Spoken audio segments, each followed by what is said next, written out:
सुप्रभातम।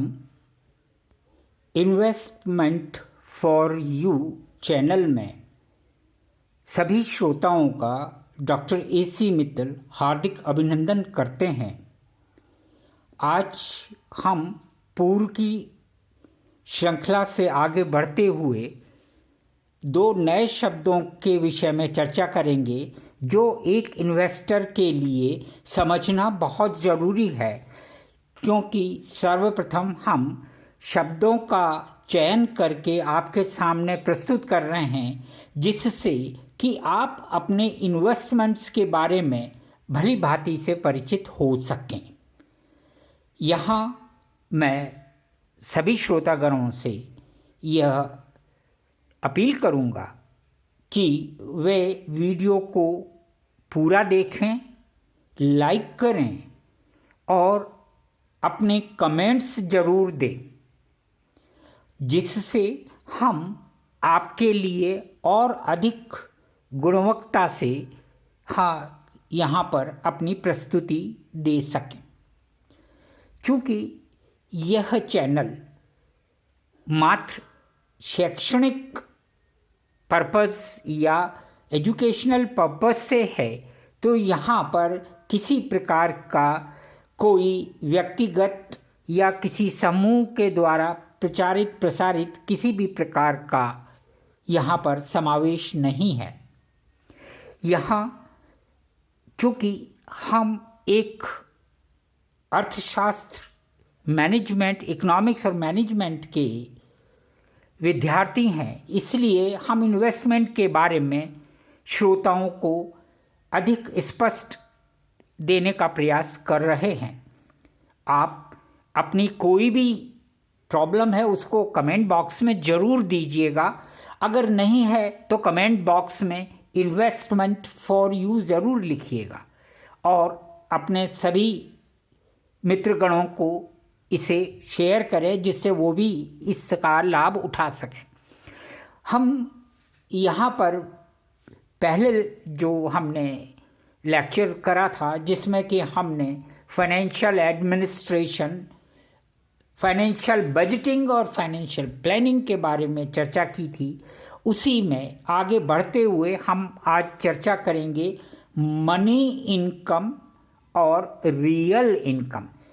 चूँकि एक investor in दोनों शब्दों में सामान्य रूप से अंतर नहीं करता है, इसकी वजह से उसके इन्वेस्टमेंट से मिलने वाले रिटर्न उसकी अपेक्षाओं, उसकी जो एक्सपेक्टेशन है उससे कम मिल पाते हैं।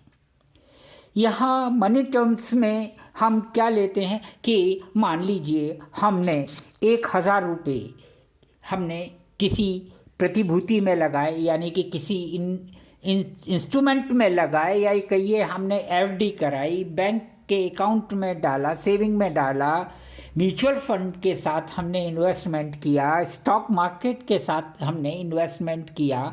अगर कमोडिटी मार्केट की बात करें तो हमने बुलियन मार्केट में अपनी इन्वेस्टमेंट की। और हमने क्या करा, हमने कहा कि भाई हमने आज 1000 रुपये का जो है गोल्ड यूनिट ले ली, या 1000 रुपये का म्यूचुअल फंड में इन्वेस्टमेंट कर दिया, या 1000 रुपये का कोई इक्विटी शेयर परचेज किया। अब हम उसका मिलने वाला रिटर्न 2 साल, 3 साल, 6 महीने, 4 साल में देखना चाहते हैं।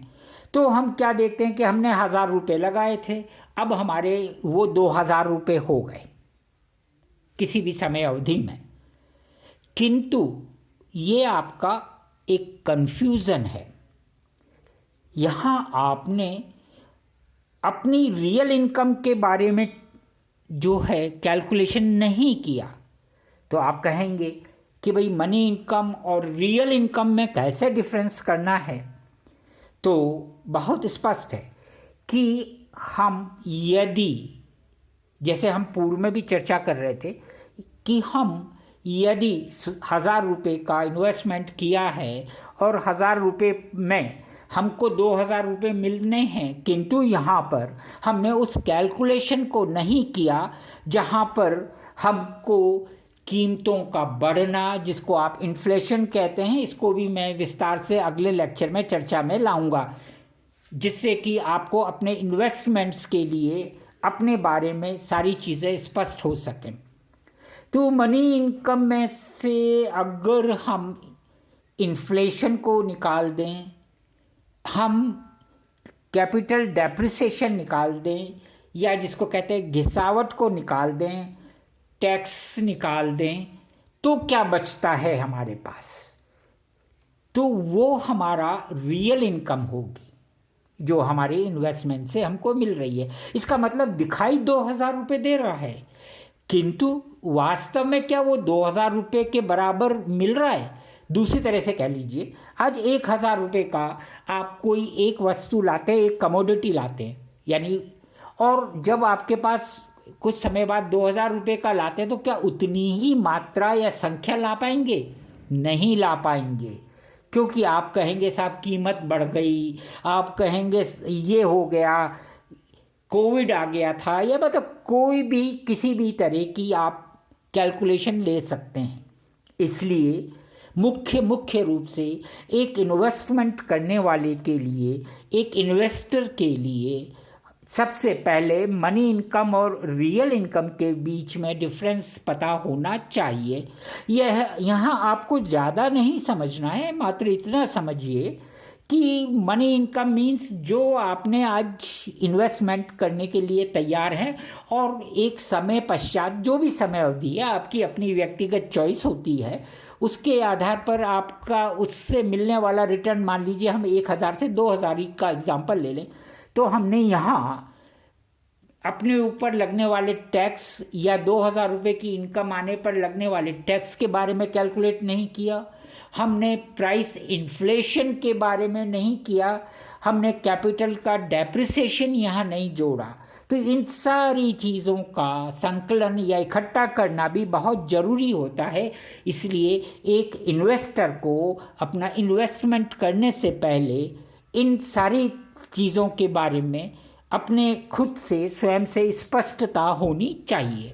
इसी श्रृंखला में अगले जो हमारा लेक्चर होगा, आपके साथ डिस्कशन होगा, वो होगा इन्फ्लेशन, क्योंकि आप इन्फ्लेशन को केवल कीमत बढ़ने से ले जाते हैं। उसके बारे में थोड़ा मैं और चर्चा में लाऊंगा, जिससे कि आपको पता लगेगा कि आपको अपना इन्वेस्टमेंट किस प्रकार से करना है।